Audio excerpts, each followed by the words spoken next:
যে ঘরে বিড়াল পালন করা হালাল নাকি হারাম, এবং বিড়াল পালন সম্পর্কে ইসলামই বা কি বলে। রাসূলুল্লাহ সাল্লাল্লাহু আলাইহি ওয়াসাল্লাম বলেছেন, বিড়াল নাপাক নয়, এটা তোমাদের আশেপাশে ঘন ঘন বিচরণকারী প্রাণী। আবু দাউদ ৭৫, তিরমিজি ৯২। আল্লাহর রাসূলের প্রিয় সাহাবী আব্দুর রহমান রাদিয়াল্লাহু তাআলা আনহু তিনি জামার ভিতরে পোষা বিড়াল নিয়ে ঘোরাফেরা করতেন। একদিন তিনি জামার আস্তিনের নিচে একটি বিড়াল ছানা নিয়ে রাসূলুল্লাহ সাল্লাল্লাহু আলাইহি ওয়াসাল্লামের দরবারে তিনি উপস্থিত হন। সেই সময় বিড়ালটি হঠাৎ করেই সবার সামনে বেরিয়ে পড়ল। এই অবস্থা দেখে রাসূলুল্লাহ সাল্লাল্লাহু আলাইহি ওয়াসাল্লাম তাকে রসিকতা করে ইয়া আবু হুরায়রা, অর্থাৎ হে বিড়ালের পিতা, এই বলে সম্বোধন করলেন।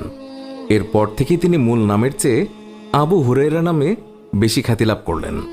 আর সেই দিন থেকেই তিনি নিজেকে আবু হুরায়রা নামে পরিচয় দিতে তিনি বেশি পছন্দ করতেন। আল্লাহর রাসূল সাল্লাল্লাহু আলাইহি ওয়াসাল্লাম